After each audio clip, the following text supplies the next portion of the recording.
much for joining us here on Expanded Perspectives with me, Cam Hale. And joining me, as always, the Big Fizzy. How's it going, everybody? Yes, I'm here in Skeleton Studios, enjoying the afternoon. Been pouring through some interesting articles and things about Alien and Abductions. It's going to be hard for me to go to sleep tonight after some of the stuff I read.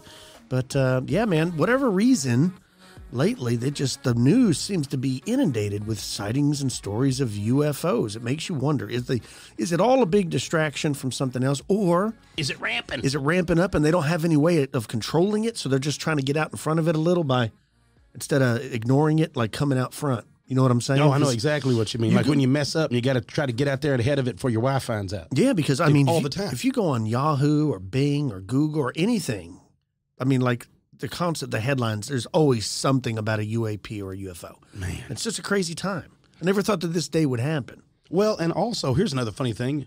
Spoiler alert, I've also noticed that there's been more stories popping in of like those manta ray stuff. Yeah, I know. There's been several sightings of those within the last few months that just kind of like out of nowhere. People are like, yeah, I saw one. Like people are reporting seeing them while they're flying. Like I see something out in the clouds. What is that? And it looks like, you think it's the ship shape? I don't know, but I know that there's definitely been a change because, you know, starting in the 50s with Kenneth Arnold and stuff, everything was like typical UFO saucer shaped. And nowadays you're getting all types of different stuff.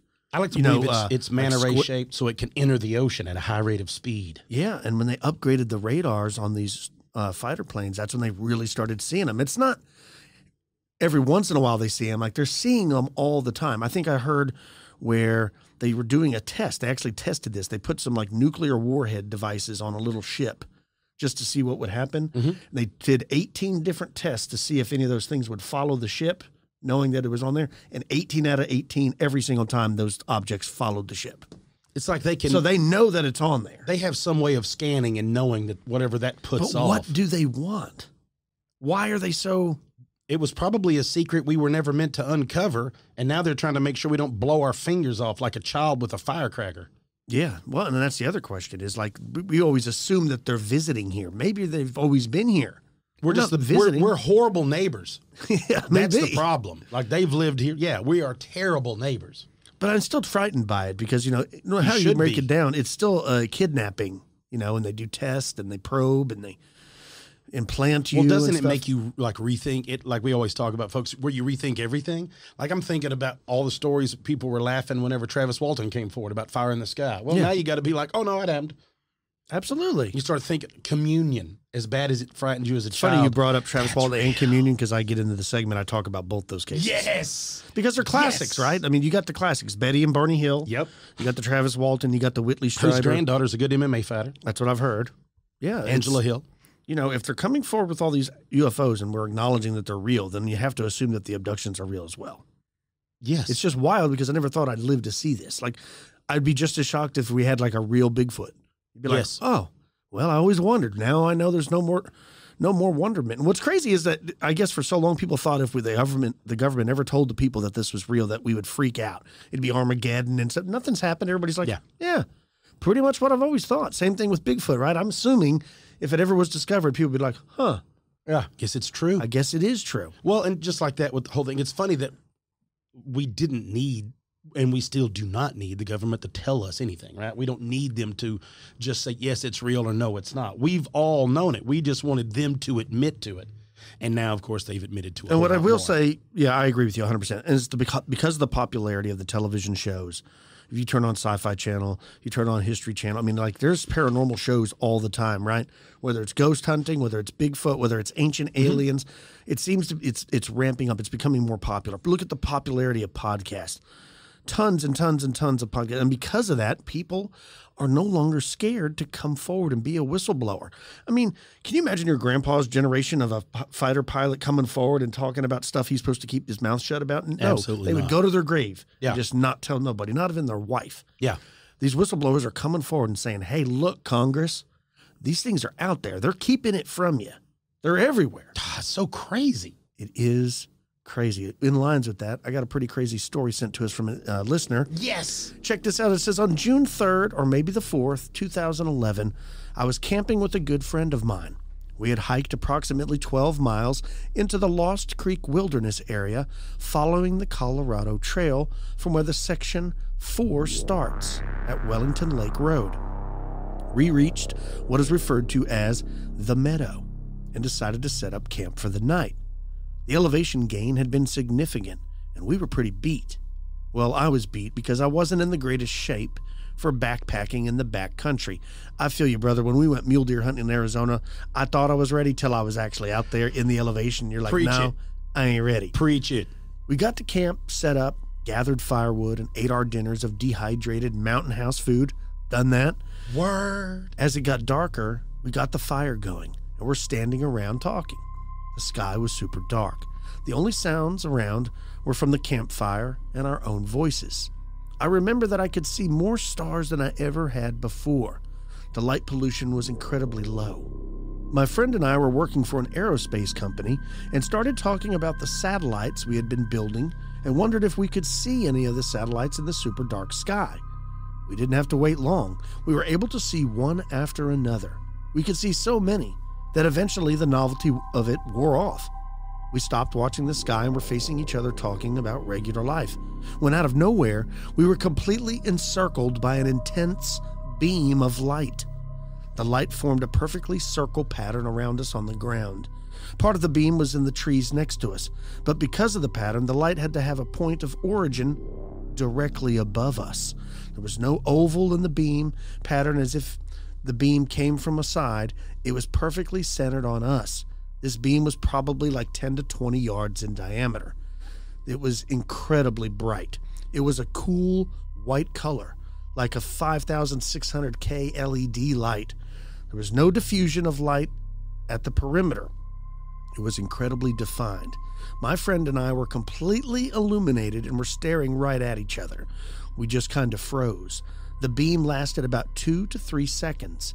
I immediately retrieved my cell phone from my pocket and checked the time. I felt like I should in case we had some missing time or something. The time was about what it should have been, somewhere in around the 2 a.m. hour. I do not believe we had any missing time. I asked my friend if he saw the light. I wanted to confirm that what I had just seen was in fact there, and not because I was suffering from sudden brain aneurysm or something. He in fact confirmed that yes, the intense spotlight that I had witnessed was real and that he had seen it too. We immediately began to try to explain what had just happened. We yelled out into the darkness, "Hello!" There was no response. We scanned the woods and the meadow as best we could by flashlight and could see or hear no one. We both knew that the light came from directly above. We knew that it didn't come from a flashlight from the side. I think we were trying to make ourselves feel better about what had just happened. Now, during this entire encounter, it had been quiet out there. Just the fire and our voices. No other people, no other vehicles. There wasn't even any air traffic. It was just completely dead quiet. In later years, I've wondered if perhaps this was a directional beam from a personal drone. I can quickly dismiss this as, once again, there was no noise whatsoever. Also during this time frame, drones weren't nearly as popular as common as they are today. Anyhow, we continued trying to ease our nerves by coming up with explanations that could never be. The best I could come up with is that a bolide had entered the atmosphere and had a trajectory directly above us, heading perfectly straight down towards us. Yes, this was an absurd explanation, but I could not and cannot explain what this light had been from.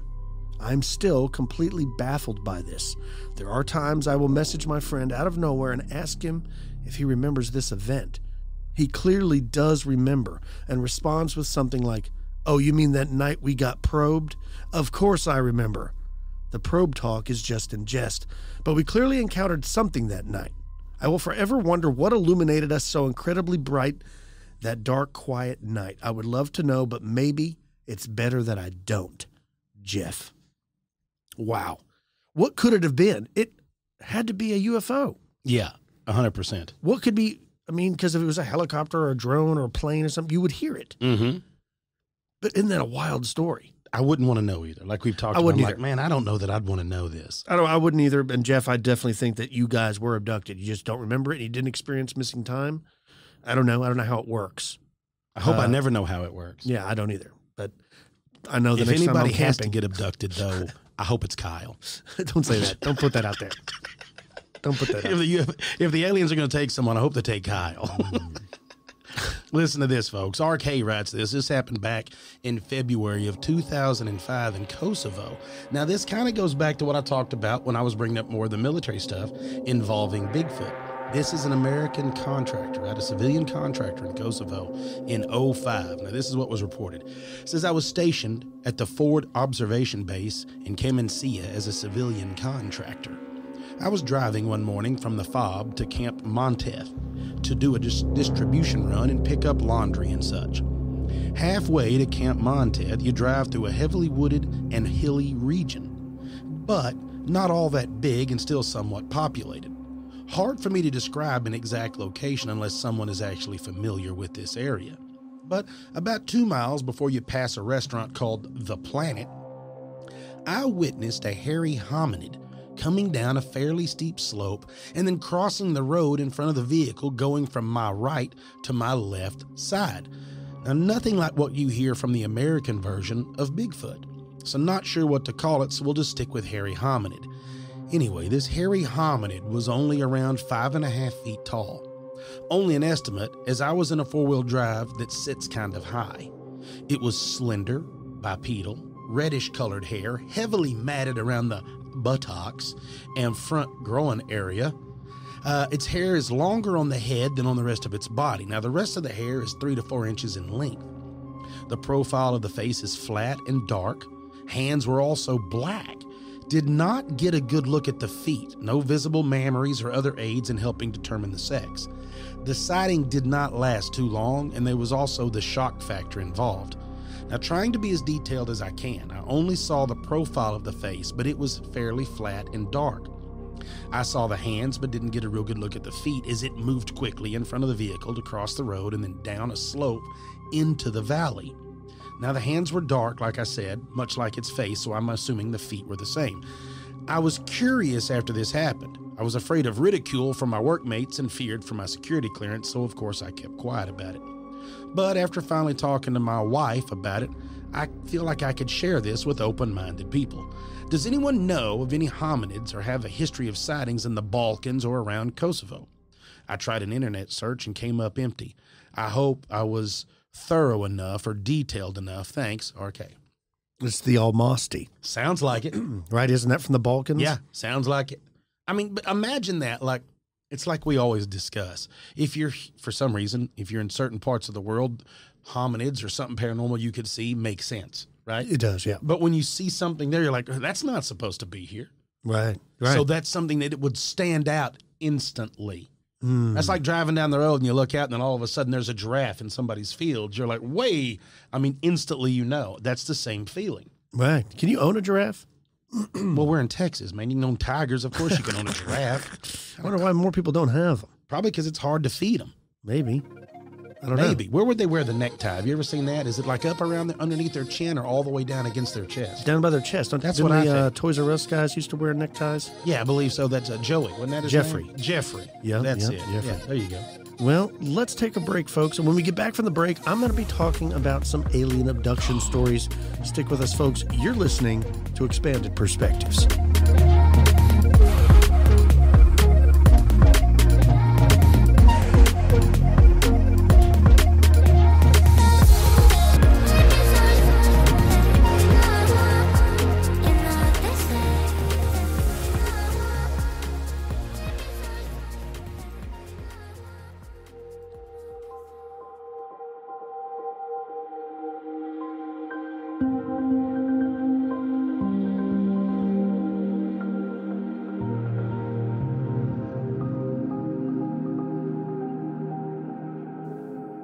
In case you've been living under a rock, there's been a lot of UFO or UAP activity in the mainstream news lately.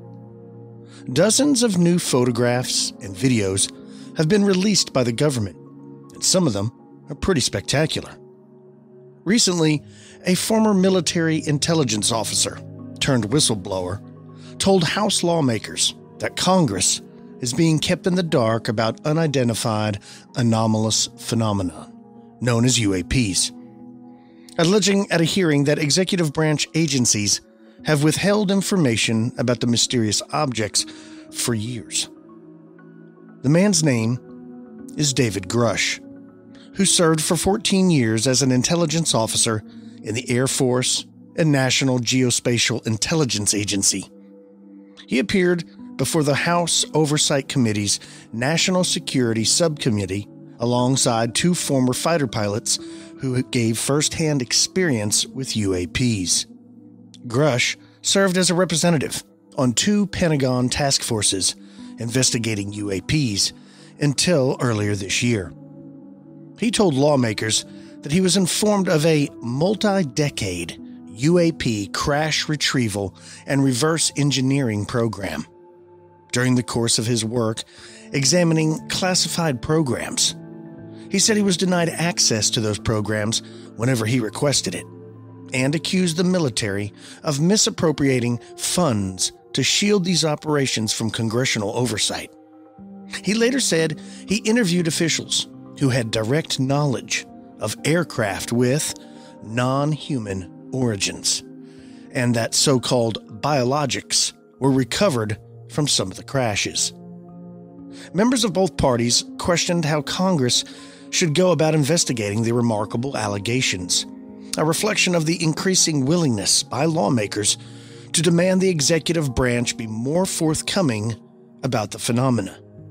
In addition to Grush, the panel heard testimony from a man named Ryan Graves, who was a former Navy pilot who had spoken out about encountering UAPs on several training missions. And, of course, David Fravor, who spotted a large object captured in the now famous Tic Tac video during a flight off the coast of California back in 2004. All three witnesses said current reporting systems are inadequate to investigate UAP encounters, and said a stigma still exists for pilots and officials who press for more transparency about their experiences. Graves, just like David Fravor, was an F-18 pilot stationed in Virginia Beach in 2014 when his squadron first began detecting unknown objects. He described them as dark gray or black cubes inside of a clear sphere. He said where the apex or tips of the cubes were touching the inside of that sphere. He said a fellow pilot told him about one incident about 10 miles off the coast, in which an object between 5 and 15 feet in diameter flew between two F-18s and came within 50 feet of their aircraft.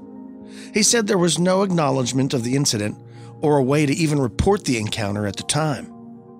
UAP encounters, he said, were not rare or isolated. If everyone could see the sensor and video data I witnessed, our national conversation would change. That's what Graves said. He said, I urge us to put aside stigma and address the security and safety issue this topic represents. If UAP are foreign drones, it is an urgent national security problem. If it's something else, it's an issue for science. In either case, unidentified objects are a concern for flight safety. The American people deserve to know what is happening in our skies. It is long overdue. David Fravor recounted his 2004 encounter with an object off the coast of California. He told the subcommittee that he and another pilot spotted the smooth, seamless, oval-shaped object hovering over the water before it rapidly climbed about 12,000 feet in the air. It then accelerated and disappeared. It was detected roughly 60 miles away less than a minute later. Fravor returned to the aircraft carrier and mentioned the object to other pilots who were getting ready to take off, and they managed to get it on video. He said, I think what we experienced was, like I said, well beyond the material science and the capabilities that we had at the time, that we have currently, or that we're going to have in the next 20 years. So now we have credible witnesses coming forward and saying, yeah, these things are absolutely real. We talk about it all the time on the show. Some sightings seem more genuine based on who witnessed the event. David Grush, Ryan Graves, and David Fravor are about as credible as you can get. Which means, if aliens are real and they're visiting our planet, why? What do they want? Who are they? Where are they from? Are they all the same, from the same place? Or are there multiple aliens from multiple different places, different species of aliens? Now, we know about the Greys, the Nordics, the Tall Whites, the Reptilians, and the Mantis beings, and a few more. But there could be more. Do they wish us harm? Are some good and others evil? Or are they simply observing us? If so, why? How long have they been here? Maybe they're not visiting us at all, but they've always been here. Some say that they live in the ocean. Some say they are interdimensional. Some say they are us from the future. There are so many questions. If they are here and have been observing us all this time, some believe that it started at the atomic bomb, at that moment when it was created by Oppenheimer. Then why no formal contact? Some suggest that when scientists observe a colony of ants, say, they don't bother trying to make formal contact with them. They just perform their tests. Perhaps that is what is going on here with us. If aliens are here, then alien abduction must be real too.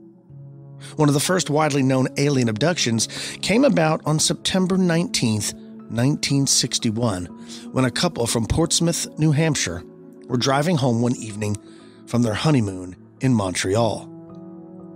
As they drove through New Hampshire's White Mountains, they said they were followed by what felt like a spotlight.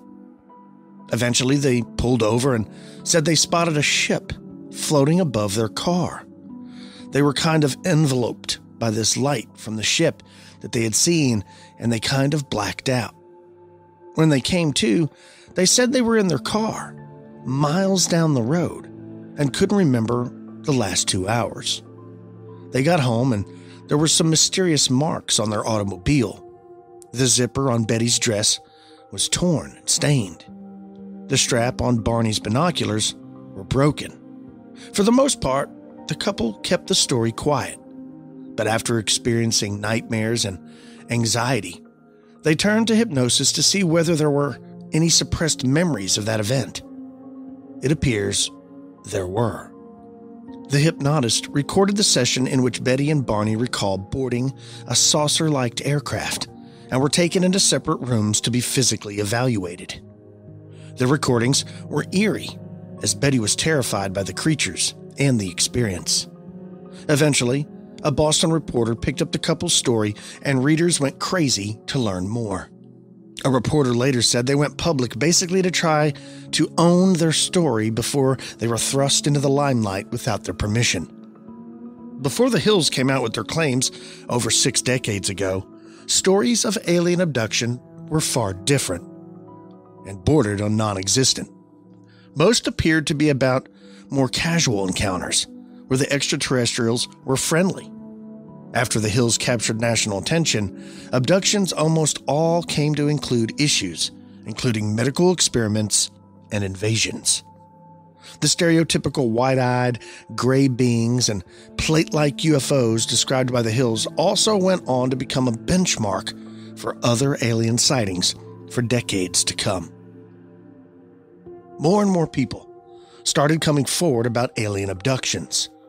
One night, on December 26, 1985, a man named Whitley Strieber was sleeping alone in his cabin in the woods when something truly strange occurred. Woken by a strange noise, he purportedly saw a small, non-human entity approaching his bed. Suddenly, it was morning. Not only had he awoken disoriented, but he felt oddly aggressive too. It was during a session of aggressive hypnosis a few months later that some of the memories returned. According to Strieber, beings that he has since referred to as visitors entered his home and abducted him. While seen as a work of fiction added to his catalog of alien stories by many, Strieber never wavered from his position. In fact, his later work only doubled down on the notion that aliens were real and were visiting him. In his book, The Key, A True Encounter, Stryber detailed another alien encounter that took place in Toronto. Asleep in his Delta Chelsea hotel in the middle of the night on June 6, 1998, Stryber claimed to have been visited by another mysterious stranger. He said, "I got up to open the door, thinking it was the room service waiter. It was not. It was a man I described as about 5.5 feet tall, older looking, like someone in their 70s. He wore dark clothing, a turtleneck, and charcoal slacks." Stryber claimed that the visitor stood motionless by the window for nearly an hour, expounding on the dangers of creating an intelligence more evolved than its creator. Stryber said it was the most extraordinary conversation that he ever had in his entire life. But was it alien? In another case, on October 11th, 1973, a man named Calvin Parker and Charles Hickson went fishing on the banks of Pascagoula River in Mississippi. Now, at first, when Parker saw blue lights reflecting in the water, he thought the police had come to instruct the two to leave. He said a big light came out of the clouds. It was a blinding light. It was hard to tell with the light so bright, but it looked like it was shaped kind of like a football. I would say, just estimating, it was about 80 feet. It made very little sound. It was almost like a strange hissing noise. Parker then claimed that three legless creatures floated out of the vessel towards him. He described all three as having mitten-shaped claws. While one was necklace and gray, the other appeared to be more feminine. When one of them tried to wrap its hands around Parker's neck, his natural response of fear oddly subsided. "I think they injected us with something to calm us down. I was kind of numb and just went along with the program." Parker alleged that he and Hickson were taken aboard the alien vessel and experimented on. Afterward, the two terrified fishermen found themselves back on the riverbank as though nothing had happened. They drove to the Jackson County Sheriff's Office and told Captain Glenn Ryder and Sheriff Fred Diamond the entire story. "When I got in there, they had me," Hickson told the police. "There were no seats, no chains. They just moved me around. I couldn't resist them. I just floated. I felt no sensation, no pain. They kept me in that position a little while, and they'd raise me back up." Hickson claimed that a machine resembling a giant eye overlooked his entire body. He said he was surrounded by inhuman, 5-foot-tall, monopedal beings. Captain Ryder didn't believe the two men. He stepped out of the interrogation room, but left a secret recording device running in hopes of obtaining proof that their alien stories were fabricated. But what he later heard on this recording made him think twice. "Jesus Christ, God have mercy. I thought I'd been through enough hell on this earth, and now I've got to go through something like this," said Hickson to Parker. "But they could have, I guess they could have harmed us, son. They had use. They could have done anything to us." "I just want to cry right now," Parker said. "What's so damn bad about it is nobody is going to believe us." With no physical evidence of their abduction, the alien story remained a mystery. Parker stayed quiet about the events for decades, but after Hickson's death in 2011, he wrote a 2018 book on the matter. Its publication prompted others to come forward, claiming they too had seen a UFO on that night. In another famous case, on November 5th, 1975, Travis Walton was purportedly abducted and didn't return for 5 whole days. When he did, he had quite an explanation for his disappearance. Dismissed as a mentally unstable liar, Walton chronicled his alleged alien stories in the Walton Experience 3 years later, which was later adapted into the science fiction movie Fire in the Sky. Walton's abduction began long after a long day's work in Sitgreaves National Forest near Erber, Arizona. Walton and his 6-man group of loggers were returning home when they allegedly spotted a shining disc spanning 40 feet in diameter, hovering in the sky above them. He said it was metallic. It was a glowing disc, making some very strange sounds. The closer I got to it, the more scared we all got, and they were swearing at me to get away from there. And when I got up close, it suddenly got louder and started to move. Walton then claimed that a non-human being abducted him and experimented on him before he eventually fought them off. He has maintained this claim for 45 years. But as the beings purportedly poked and prodded at him on a kind of table, 5 days elapsed on Earth where Walton was officially declared missing and his co-workers became the lead suspects. He said, "I became conscious inside the craft, and I believed I was in the hospital. I was in a lot of pain, and as I became more conscious, I looked around and I saw alien beings, and I just panicked. They were so much smaller than me, and I think that's the reason they gave up," adding that he hit one of them. "Once they found out that they couldn't control me, they split. I was absolutely terrified."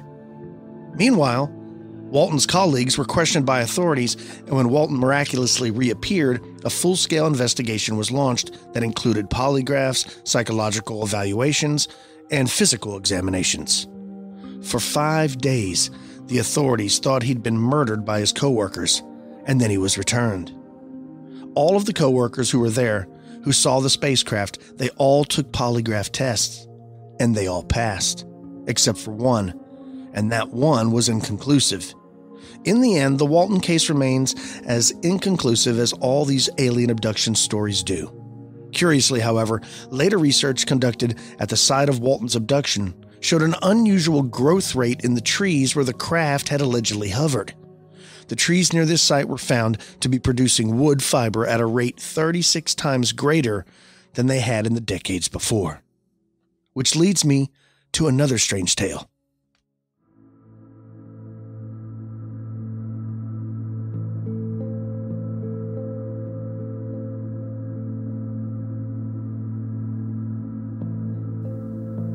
In 1960, Jim Kubelbeck was an ambitious young man. At age 21, he had just joined the Navy and was assigned aboard the USS Valley Forge as an aviation electronics technician. He was a helicopter crew member of the HS-3, or the Hunter-Killer Anti-Submarine Squadron. It was their job to find and track unidentified submarines. Although he was still very young, Jim was already highly trained. As he says, "In the course of our training, we were constantly tested on our ability to quickly recognize types and purposes of all flying aircraft that might be encountered on the high seas or near foreign shores. For what it's worth, many of us prided ourselves on the expertise we had developed." Jim served about 1 year aboard the ship, and while it was an exciting time, the most memorable event of the year happened on one particular strange night. A strange incident that occurred during the return voyage to the United States from the Mediterranean Sea. Although he didn't know it at the time of the incident, their ship was actually cruising directly through an area of the ocean known as the Bermuda Triangle. The ordeal began when Jim had gone up on the flight deck late one evening to enjoy the view and to smoke a cigarette. He was outside for about 10 minutes when he suddenly noticed a group of strange-looking bright lights in the distance off the starboard bow. There were 4 or 5 of them, bunched together randomly, seemingly on the horizon.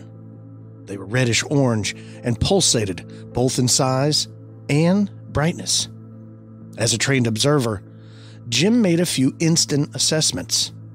First of all, the objects appeared to be about 30 miles distant, and as they were very near the horizon line. If his estimate of the distance was correct, then the objects themselves had to be at least a few hundred feet in diameter. He also concluded that the objects were airborne, as they appeared at different elevations from each other. It was instantly obvious to Jim that these were not normal lights. They were the strangest lights that I have ever seen in my life.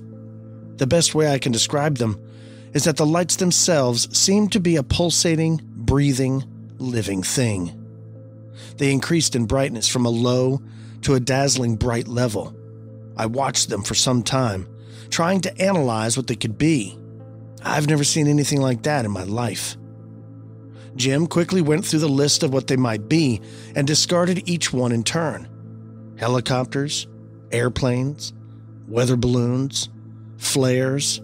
Nothing fit the object's immense size and brightness, nor the way they seemed to pulsate and hover. After about 15 minutes of observation, he remembered that he had purchased 2 pairs of brand new binoculars, which remained unopened in the locker in his squadron's electronic shop room. He dashed down below deck to retrieve them. As he pulled the box out of his locker and began to open it, Jim's shipmates teased him. Many of his shipmates had also bought packages and later discovered that they had been ripped off by unscrupulous merchants who had replaced the merchandise with rocks. They assumed that Jim was afraid that the same thing might be happening to him, so they would laugh. You better open those up. You probably bought some rocks, Jimbo." Jim tore open the package and pulled out 2 pairs of brand new 7x50 binoculars. "Has anyone seen the strange lights off the starboard bow?" he asked. Nobody had. Jim held the binoculars up to his shipmates and said, "Come on up topside. You guys got to take a look at this." Most ignored him, but 4 or 5 of his fellow shipmates followed him back up to the flight deck. When they returned topside, the weird lights were still there. The men shared the 2 pairs of binoculars and gazed at the lights. Most of the men were speechless with wonder. A few muttered, "What the hell are they, Jim? What is going on?" Jim says, "We looked at them and we just couldn't believe what we were seeing. We couldn't. There was no way of telling what they were, but they were absolutely huge." With the binoculars, Jim could make out considerably more detail, but what he saw only raised more questions.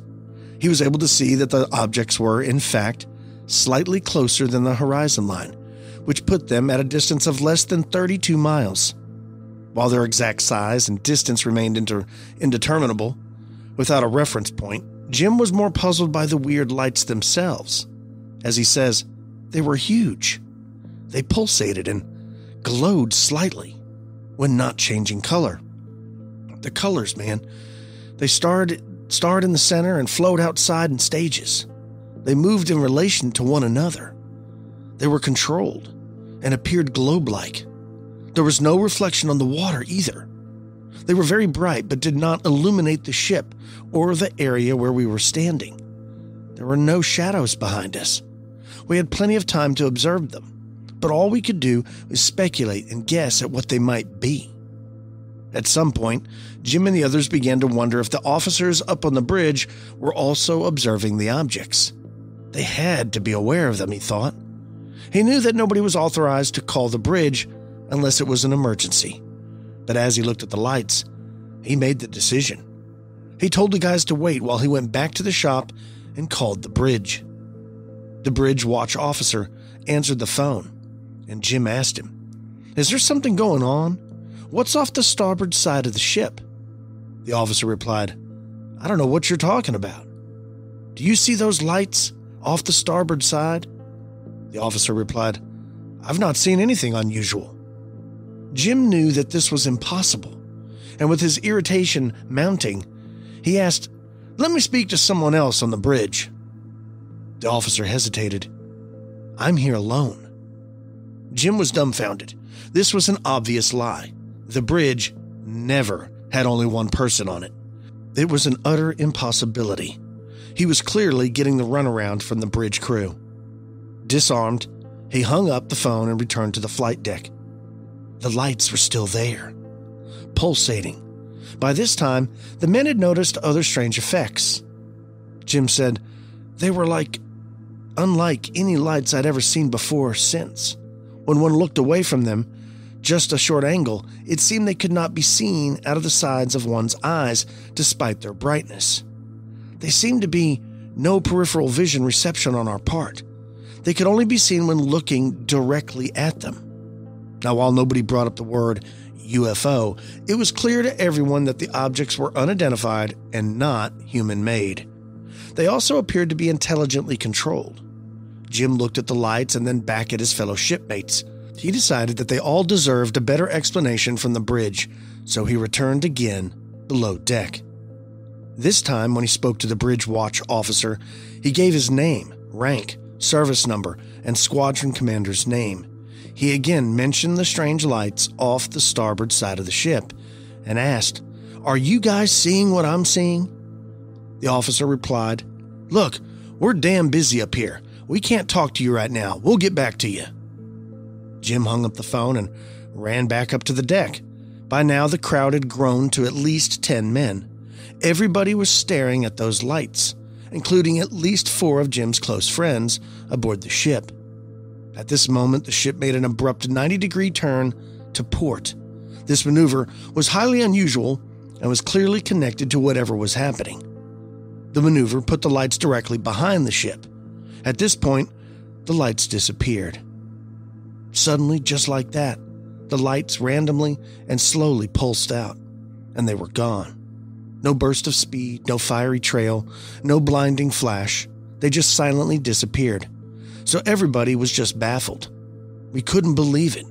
We were looking at each other like, what in the hell is this?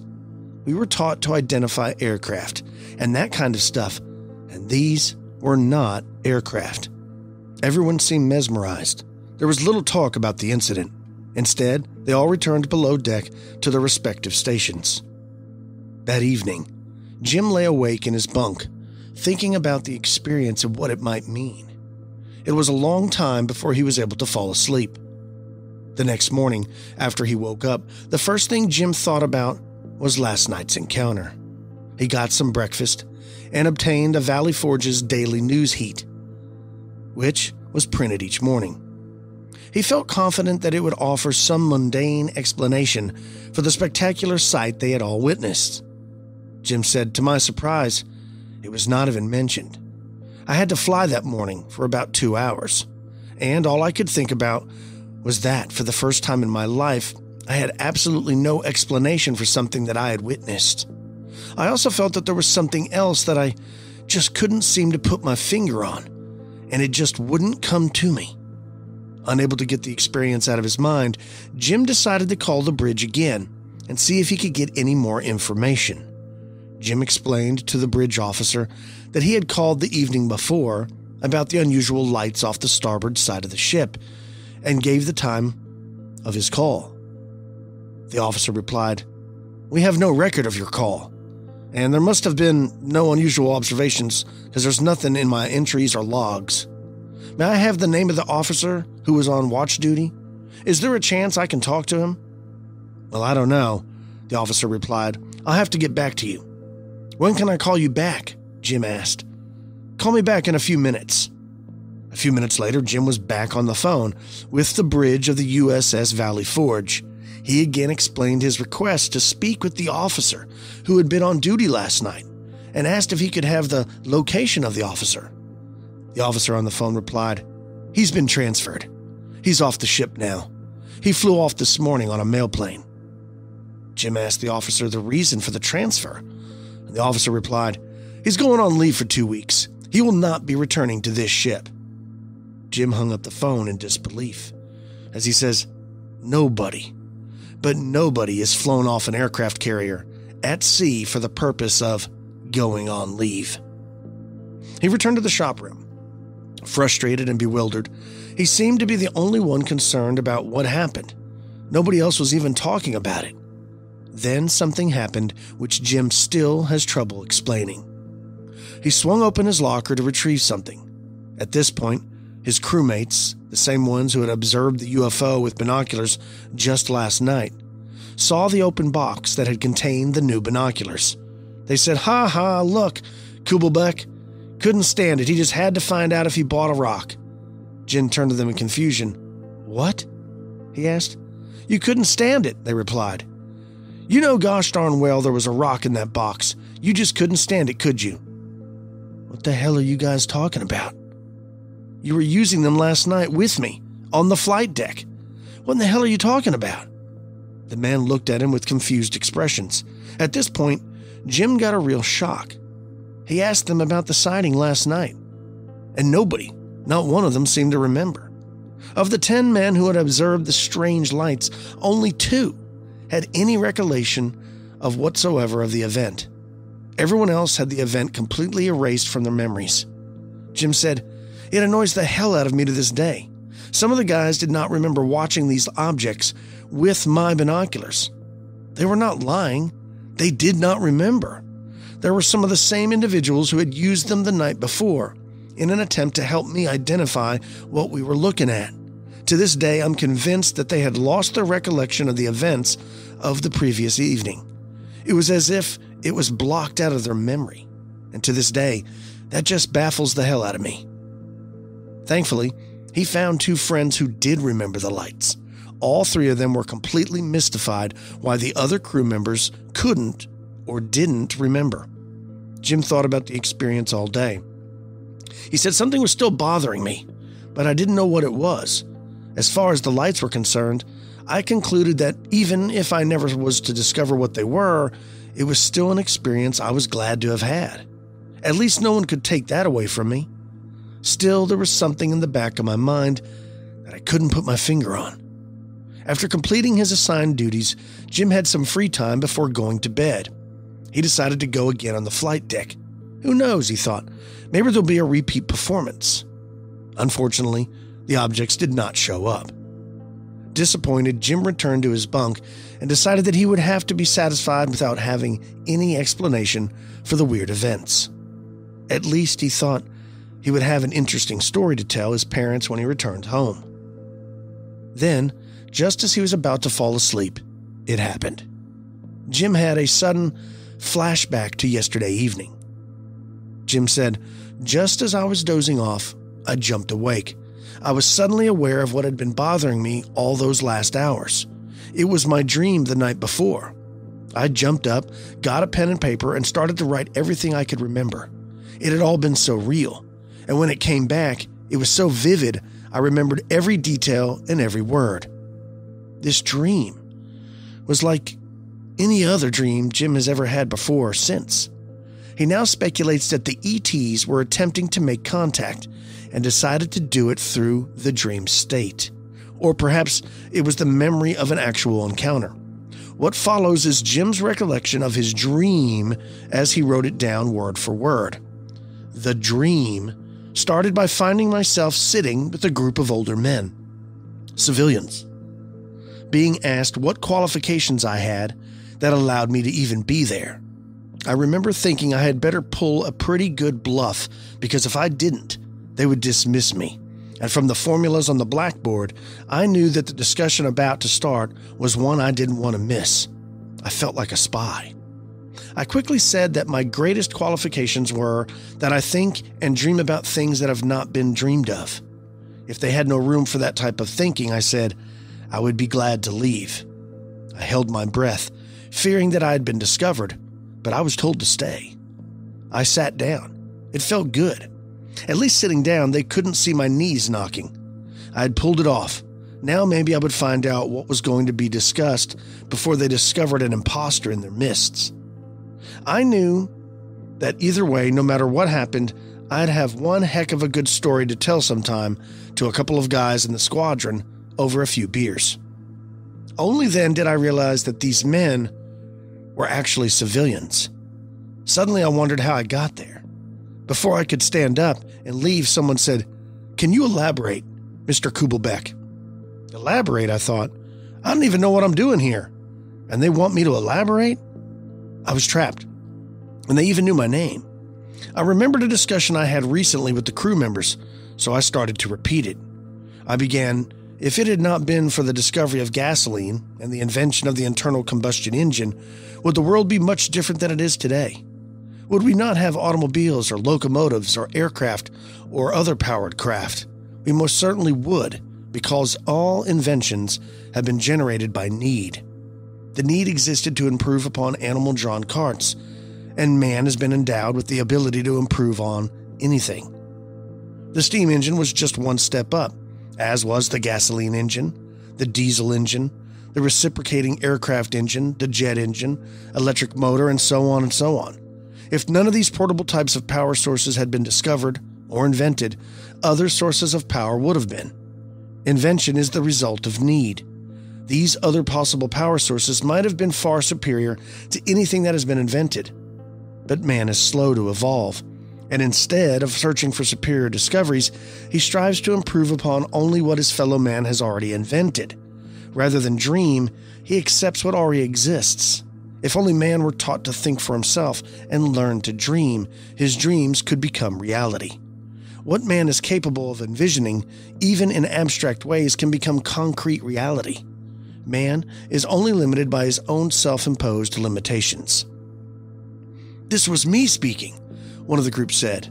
"But you are also limiting yourself in many ways by the very laws you adhere to." "Well," I replied, "if you're talking about power sources, there are obvious limitations. There's nothing in nature that is free. Everything in life is a trade-off. In chemistry or electricity or in anything else, everything is in balance, or at least strives to be. Unless it's a gift," they countered. "Like what?" I asked. "Like a stream that turns a water wheel," they said.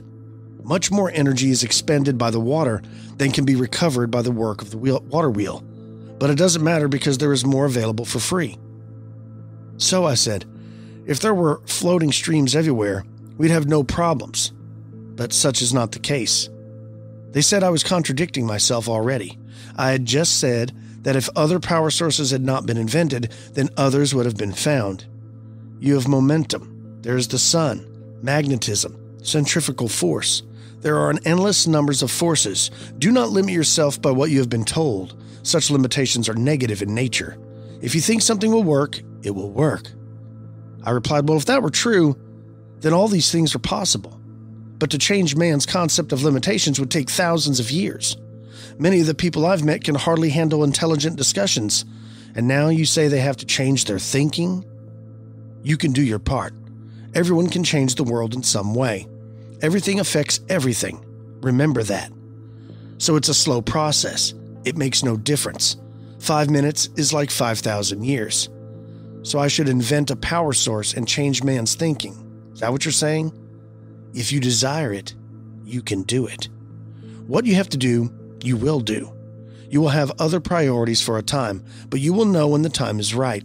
The only limitations mankind has is what he has created in his mind." They continued. "His negative limitations and restrictions have been created by his own thought processes. There are some acceptable trade-offs. Gifts from God are boundless and limitless, never-ending. They can be used as a power source to generate whatever energy sources man desires or needs in any stage of evolution. The very problems you are talking about can be eliminated, and the very concepts you desire you could achieve. Any problems you can visualize, you can also be non-visualized. Solve the problems as they arise. If man changes his concept of limitations, there will be no limitations. It's that simple." Suddenly, I remembered once again that these people were civilians and that I was in the Navy. I was in civilian clothes, and I wondered where I was and how I was going to get back to the squadron. I felt as if I was about to be discovered when one of the speakers opened a door and said, "Look this over before you leave." Without remembering getting up, I found myself immediately in the adjoining room with 2 men in white coats, standing next to a prototype of a vaguely familiar experimental engine or motor. I suddenly remembered that in my dreams I had had previously, I had discussed this concept of an invention. It also occurred to me that for some reason I had never remembered it upon awakening. Anyway, this invention was sitting there on the floor. "But it's not connected to anything," I protested. "All you need is the concept," I was told. "You will do the rest. You mentioned friction, inertia, and momentum as problems, when in reality, they may be assets. If man would use these forces to his advantage, he could invent a power source of which you speak. We also know you once entertained the thought that everything that exists might simply be a concrete manifestation of creative thought. God has given all creation to mankind. Everything man needs is at his disposal, if only he seeks to use it." That was all Jim was able to remember. His mind swirled with all the strange ideas and concepts in that dream. As a scientist and electronics expert, the concept of energy-free motors that he had been shown in that dream particularly intrigued him. However, life aboard the ship was busy, and he soon went back to his old routine. The next few months passed quickly, and before he knew it, he and his friends were being discharged from the Navy and were sent home. The last subject they discussed together was the strange lights that they had seen. They all agreed that the lights were definitely unexplained. None could account for why they were there and why they were the only ones to remember the encounter. At the last second, one of Jim's friends pulled him aside and said, "I will never forget those lights, but you know, I sure had some weird dreams for a few nights after that." Jim looked at him shocked. He had told nobody about his own dreams. He wondered what his friends' dreams were like, and if they were like his. Unfortunately, in the rush of their goodbyes, he never got the chance to ask, and they departed, never to meet again. Jim later returned home with his parents. At first, he had been eager to tell them about his weird sighting. Now, however, he felt a strange desire to keep the whole experience a secret. In fact, he told no one. The years passed. Jim moved to Minnesota, found employment, met his wife, married, had kids, and from time to time, whenever he would relax and look at the starry night sky, he would think back to that night and remember the bizarre UFO sighting. He would think about the incredible dreams he had, and in particular, the alleged energy-free motor he was shown. He often wondered if it was possible to build such a device. The people in his dream certainly seemed to think that he could. But were they really people? One day he described he could keep his secret no longer. He approached his wife and children and revealed the whole story, from the sighting to the cover-up of the incident by the bridge officer to the amnesia of his fellow shipmates, and finally, the vivid dream encounter. Jim was relieved to find that not only did his family believe him, they encouraged him to pursue and to follow the instructions that he had received. Jim hesitated, telling them that the idea was probably not feasible. But his family believed in him and advised him to at least draw a rough sketch of the device. For the first time, Jim thought seriously about the project. The machine would be relatively inexpensive and easy to build. It had a few moving parts, no piston motion, no fossil fuels, nor would it create any noise or air pollution. He decided to go for it. As he says, "I decided that at the very least, I could try to find out if what I had been thinking about had any merit. Maybe then I would be satisfied and would be able to forget it." So, I went out and I purchased some parts, and I began my dream project. I felt like a mad scientist as I collected all my junk parts in my garage, being careful that no one saw me. Over a period of a few months, using parts that can only be found in any hardware store, Jim slowly built the device that he had envisioned in his dream. Before long, the machine was completed. But would it work? Jim says some weeks later, "I had the crudest, weirdest bicycle wheel you've ever seen, mounted on a board in my workshop. And damn it all, it was turning. My contact switches, acquired from an old pinball machine, left much to be desired. But still, the damn wheel turned. Click, click, click, and on the day's end. My daughters were impressed. But what's next? Much research. I had to gain RPM, or revolutions per minute, to thousands. Maybe it can't be done. I'm sure an electronics engineer would get one hell of a laugh out of what I had put together. Nevertheless, the concept was there. My concept seems plausible. If not in my lifetime, maybe someone else's. Maybe it can't work with the technology available today, but the concept so intrigues me that maybe, if what one can envision can indeed become a reality at some point in time, my sharing it with someone will someday have some benefit. For now, the invention has been put away. Today, Jim lives quietly with his wife. Although he didn't know it at the time, his 1960 UFO encounter had far-reaching consequences. He became much more open-minded and spiritual. He also felt the experience allowed him to tap into hidden abilities he didn't know he had. For example, he is now self-employed as a water dowser and has successfully located more than 4,000 water sources for contractors and developers across the state of Minnesota. Again, he feels that it was his encounter that made him more aware of what I was able to do. Jim only came forward with his story because he felt that it was important to have it recorded for posterity. He's not interested in trying to prove anything to anybody. He felt that the truth should be told. As he says, I just never shared this with anyone because nobody wants to be ridiculed. But I know what I saw, the sighting of the lights, and the dream. It wasn't a real dream. It happened just as I said it did. So Jim thinks that him and his friends, the ones that could remember the lights, they were all abducted. And they were given some kind of knowledge. Each of them experienced strange dreams. And the reason that the other people don't seem to remember is like somehow their memories were wiped. And only Jim and his few buddies that were abducted were given these lessons. He said in the dream, he originally thought they were civilians, but people. But the more he thought about it, he doesn't believe they were people at all. They were extraterrestrials. Another alien abduction. I hope you like that story. Let's take a break. You're listening to Expanded Perspectives.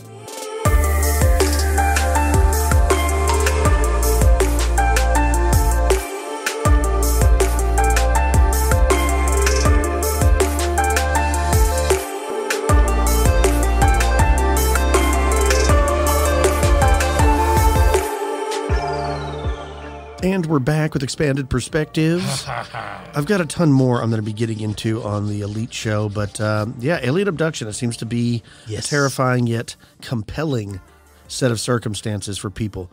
And I looked into like a lot of the work of the chips that they chip people and they monitor them, and sometimes people have them removed and then they'll come back and they'll almost grow back like it's biological, like it's a mesquite thorn or something that you just can't get rid of. It's like a seed, and it just keeps coming back. That is wild. That's a great idea, though, is it's almost like it is biological, so this tracking device can consistently grow back if once removed. Yeah, and it's just creepy because we don't know what they want. I've got a question for you. Sure. Do you think it's harder to abduct people now than it used to be now that more people are aware of abductions? Probably. Yeah, I don't know if that was a factor, for the aliens trying to grab folks. Well, and also, like, there wasn't that many accounts before the Betty and Barney Hill of alien abduction. I'm not saying it didn't happen, but there weren't people coming forward with the story. It's true. Or they claimed it as something else, like the fairies got them or something like that. It wasn't really fairies. It was extraterrestrials. Yep. But that's just the way they described it, right? Yeah. I mean, I don't know. There's a long history of it. Well, knowing that it's there now, right, and knowing that the abductions are truly happening, like most everybody already believed it anyway, but knowing now kind of what we've got going on, it makes you wonder and look at certain things that have happened 100 years ago. Yeah, right? Stories of abductions and stuff from there. It makes you wonder. Makes you wonder. Yeah. Check this out. It says, hey, guys, I've been a listener for a while, and I love the show. Thanks. I wanted to let you know about a possible encounter I had recently. Ooh, yes. I was actually staying about 15 miles outside of Weatherford back in April for work. And we were staying at an Airbnb on a farm. We were outside having a campfire, and the dogs were going wild and barking way off on a hillside. Then a little while later, I heard some leaves crunching a ways away in the woods on a hillside behind the barn, and really in an area that no human should be walking at 11:30 to 12 a.m. midnight. Well, I paid no mind to it, and neither did the two friends I was with. The stepping in the leaves was slow and slowly approached closer. I said something to my buddy, but played it off to be some kind of critter as the wooded area was pretty dense. My friends made the comment that it sounds like it's got 2 feet. I listened closer, and I agreed. We then heard a very distinct human whistle. But just before the whistle, I could hear air being blown, like whatever it was had attempted to whistle the first time, but didn't get it right. And finally began to whistle on the second try. Again, almost like a human would. We jumped up and went inside because we deemed it as a Bigfoot creeping us, or if not that, a human creeping us out. Either one was the reason to go back inside. I had to focus on work, so I didn't give it much thought. But the more I think about it and reflect back on the encounter, I wonder if it was indeed a Bigfoot. I did not realize you guys were based out of Weatherford until a couple of months ago, so I thought I would share the encounter and see what you think. If you'd like more details of the story or more information or the exact location, I can give it to you. Thanks for all you do with the show, Brendan. Well, Brendan, we definitely want to know where it was. And yes, it more than likely was a Bigfoot. But that's a cool, I like the part where like your parents. It messed up first. You tried to whistle and messed it up. Yeah. Yeah, that's what makes it seem more realistic even. There's a lot of sightings right through this area because of the amount of waterways, like More with the than you would Brazos think. River. Yeah, the Brazos River cutting through here. There's an awful lot. You know, we've covered one where they was seen from the bridge from I-20 even, where somebody had a sighting of on something standing down in the middle. So yeah. I know it wasn't here, but it was New Mexico. But I mean, your son had that strange whistling happening to him, remember? Yeah. He still, I asked him, he still doesn't, he thinks about it. He's like, I can't imagine what that could be, because he said it was where the sound was coming from, the whistle. He was looking at it and there was nothing there. Yeah. I don't have any explanation. The Glimmer Man was whistling. Maybe. That was it. Philly, I got something here for you because I know how much you love human-like creatures. This one was seen in Big Bear, California. Lon hooked me up here. This happened on the night of February 27th of 2017 in the wee hours of the morning. It says, I was staying at the Best Western in Big Bear. I cannot help but every time I hear that Big Bear, I always think of Super Troopers. When they're trying to drive the tough Big Bear, he's every time I think of that. But anyhow, says this is at approximately 12:35 in the a.m. I walked to my car alone to retrieve my luggage. It had been snowing and was extremely dark, and my car was facing a county road. When I hit the unlock button on my car, the parking and interior lights came on, and this allowed me to see two eyes reflecting in the middle of the road, about 10 or 15 foot from me. Now, at first, I thought it was a deer. I've lived in Colorado, and I'm accustomed to seeing, of course, wildlife. I instantly stopped and remained still, as I didn't want to scare off what I thought was a deer. As my eyes glanced downward, I noticed it wasn't a deer. It looked like a white, hairless, naked man on all fours. It was at least 4 foot in height on all fours, probably be around 15 foot tall if it had stood up. There was a brief moment as our eyes met and made contact. It then, as quickly as I've ever seen any animal, turn around and ran. Now, how wild is that? That's creepy. Like one that might be 15 foot tall. Now, they're saying it ran off like a cheetah, and it ran away from me, then straight up a tree. I just stood there froze in disbelief. So I said out loud to myself, you've got to be kidding me. Just as I was going to convince myself that this couldn't possibly be happening, it leapt from the treetop to another treetop, and I could see its full outline as it did so. I've never heard of such a creature, but I have found some other videos and pictures online that looked exactly like what I saw. The speed and strength it had is like nothing I'd ever heard of before. The creature was definitely solid. It appeared as if it was coming toward me, possibly hunting me. I don't know what stopped it. Was it the lights that turned on? It had no visible genitalia. It had very human-like qualities, so no genitals. First, it was a new moon, and I believe it was an eclipse that day as well. There was a creek across the street, so I don't know if this has anything to do with its experience, but I was also, you ready for this one, menstruating on that day. Yeah, so she's menstruating and dealing with all, which we do know that wild animals can be attracted, can interact. I mean, any animal can. Sure. So it says, if this had been a huge-eyed gray alien, it would have made more sense. I've heard of those, but this was like unlike anything I've ever been familiar with. Instantly, you think of the Watchers or the Rakes, right? Whenever you start thinking of this. The crawlers. Yes. None of this makes sense to me, the speed, the agility of the creature, and that there shouldn't be any way that the treetops should be able to hold the weight of a creature this size. It appeared to be flashing like a TV going in and out of reception as it sprinted up the tree. It also didn't appear to disrupt the foliage as it did so. I immediately called my father after I rushed back into my hotel room. My son was asleep, and I was understandably in a state of shock. At this time, no one knew what hotel I was staying in. As I was crying on the phone with my father, the hotel phone rang. I answered it, and it was only a dial tone. Then there was a knock at the hotel room door. Once again, no one was there. At this point, my son woke up due, of course, to the commotion. I told him it was a scary dream. I gave my father the hotel information, and he advised me to go wait in the lobby with my son.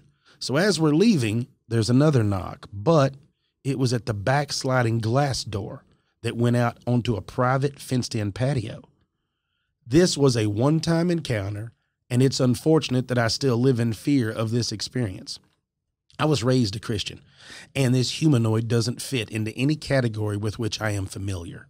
I don't know why this happened and what I'm supposed to learn from it. In addition, the hotel phone number, I found out later, has 6 6s in a row. Now, I don't know if that has anything to do with what happened. I was always taught that demons can't have a physical body unless it's possessing someone.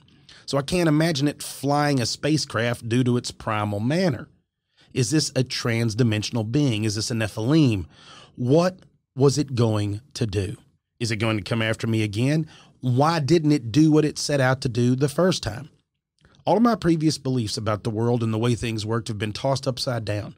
While it's thought-provoking, it's been a very traumatic experience for me, and I'm in a panic state that's distracting and mostly negative. Yeah, I can imagine. I can imagine. You're second judging yourself. Like, am I losing my sanity? What did I see? Yeah, because that doesn't look like anything else on this planet. But what was it? Was it demonic? Was it alien? Was it not even real? Was it just imagined? You know, like interdimensional, like she like what is it? I don't know. I don't have any explanations for you. I would be okay with the fact of, like she was talking about, you know, it's on all fours, it's moving. It sounds like the crawlers or the watchers or the rake. But when she says when this thing is 4 foot tall at the shoulder while on all fours, yeah, that's and then thinks how like a 15-footer when it gets up, because what she's talking about is how long it is too. So it's moving kind of like a mantis would move. Yeah, right. That's what it sounds like. But what was it doing there? Was it coming after her? And it's in the snow. Like she said, it's cold, it's snowy, it's quiet, and this thing is just there. And like a reception of a TV coming, like blinking in and out. And that's weird. Interdimensional beings, right? That's what it sounds like. That's exactly what it sounds like. Interdimensional cockroach. Disturbing. Yeah. Again, something that I don't want to see. Right. I don't either. Do you have any stories of your own that you would like to share with me and Cam and the listeners? Do not hesitate. You can email the show at expandedperspectives@yahoo.com. You can also call the show and tell the story yourself, 888-393-2783. That's 888-393-BRUD. Let's not forget about our sponsors. Go to zbiotics.com/expanded to get 15% off your first order when you use the code expanded at checkout. You can also sign up for a subscription, can't talk, using our code so you can stay prepped no matter the time or the occasion. ZBiotics is backed with 100% money-back guarantee, so if you're unsatisfied for any reason, they'll refund your money, no questions asked. That's zbiotics.com/expanded and use the code expanded. Also, Factor. Get Factor. Enjoy eating well without the hassle. Simply choose your meals and enjoy fresh, flavor-packed meals delivered to your door, ready in 2 minutes. No prep, no mess. Head to factormeals.com. That's FACTORMEALS.com/expanded50 and use the code expanded50. What's the 50 for? To get 50% off. That's use the code expanded50 at factormeals.com/expanded50 to get 50% off. And also, don't forget to protect your online activity and data, folks, with ExpressVPN. Super simple. ExpressVPN.com/expanded. Jump over there right now. You're going to get 3 months for free, okay? 3 extra months tacked on for free. Just go to ExpressVPN.com/expanded. You'll learn everything there you need to know. That's right. I'll put links to all of this stuff in the show notes, but you can also just do it yourself. Cam, what do you got planned for the rest of your week? I'm trying to get all of our stuff together. We've got to go to Reaper. Then we have a conference. We've also got D&D to fit in between those days. So we have a lot of stuff coming up. So that'll be the rest of the week of us packing it together. Absolutely. Well, that's about all the time we have for this episode. Till next time, folks, be safe. I'm Kyle. He's Cam. Peace, y'all.